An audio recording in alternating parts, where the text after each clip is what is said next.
Welcome to my channel friends. Thanks for joining here friends. आज का हमारा topic है, अगर गोश्त में से स्मेल आ रही है तो उसको आप कैसे दूर कर सकते हैं। आज की वीडियो में आप कुछ टिप्स जान पाएंगे जिनको आप यूज़ करके गोश्त में आने वाली जो स्मेल है उसको दूर कर पाएंगी।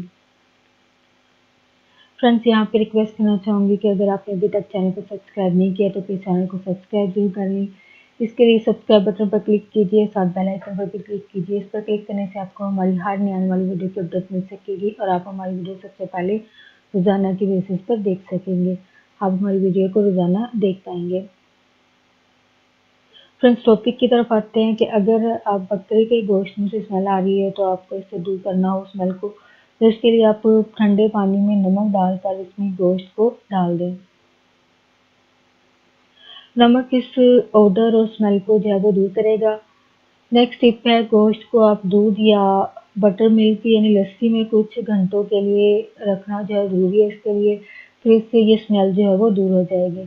नेक्स्ट टिप है, अगर 1 किलो गोश्त के लिए आप मुट्ठी भर बराबर की गंदम का आटा जो है आप गोश्त पर डालें, उसके साथ थोड़ा सा पानी भी डालकर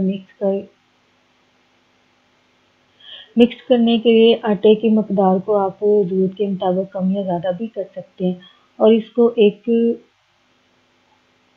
से 2 घंटे तक रखें और फिर धो लें और पका लें।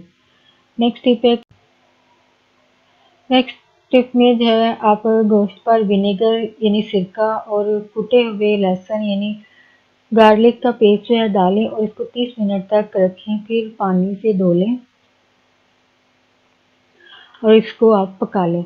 नेक्स्ट, अगर आप कलेजी में से भी अगर स्मेल आ रही है तो इसके लिए भी आप यही टिप्स हैं, इसके लिए भी इस्तेमाल कर सकते हैं।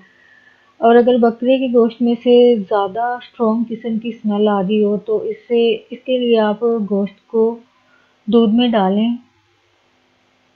दूध इतना हो कि गोश्त है उसमें डिप हो जाए और फिर इस पर कॉफ़ी पाउडर जो है उसका 1 चम्मच डालें। पूरी रात के लिए इसको फ्रिज में रखें और बाद में धोकर पका लें। नेक्स्ट टिप है कि आधे घंटे के लिए आपने मटन गोश्त को जो है वो मूली के चंद टुकड़ों के साथ उबालें। इसके बाद मूली के टुकड़ों को निकाल दें और अपनी ज़रूरत के हिसाब से इसको पका लें। नेक्स्ट टिप में है कि बकरे या भेड़ के गोश्त के लिए 1 किलोग्राम गोश्त में आप 5 ग्राम मटर शामिल करें और 10 मिनट तक उबालें। बाद में इस पानी बाद में पानी और मटर को निकाल दें और फिर अपनी ज़रूरत के हिसाब से आप इसको पका लें। नेक्स्ट टिप में है कि भेड़ या बकरे के गोश्त में से जो कि 1 किलोग्राम हो, इसमें आप 200 ग्राम गन्ने के कटे हुए टुकड़ों को या गंडेरियां कह लें डाल सकते हैं। इनको गोश्त में डालकर उबालें। आधे घंटे के लिए इसको उबाल लें, फिर बाद में इसको पकाएं।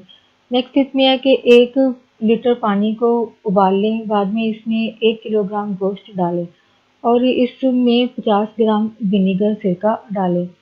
उबालने के बाद इस पानी को निकाल दें और फिर अपने हिसाब से इसको पका लें। नेक्स्ट टिप में है कि अगर गोश्त को पकाने से पहले आप चंद कतरे लाइम जूस या लेमन का जूस के कतरे जो आप डालेंगे तो फिर बाद में इसको अपने हिसाब से पका लीजिए। हो फ्रेंड्स, आज का टॉपिक आपको इंटरेस्टिंग इन्फॉर्मेटिव लगा और यकीनन आप अपने अगर गोश्त में से स्मेल आ रही है तो उसको दूर करने के लिए इन टिप्स को यूज़ कर पाएंगे। और प्लीज़ अपना एक्सपीरियंस ज़रूर शेयर कीजिएगा। अगर आपने अपने दूसरे किसी तरीके से आप पकाती हैं या इस स्मेल को दूर करने का कोई तरीका आप इस्तेमाल करते हैं तो ज़रूर उसको कमेंट बॉक्स में शेयर कीजिएगा। वीडियो को लाइक ज़रूर कीजिएगा, आगे फ्रेंड्स एंड फैमिली के साथ ज़रूर शेयर कीजिएगा। तो प्लीज़ चैनल को सब्सक्राइब ज़रूर करें। Thanks for watching video.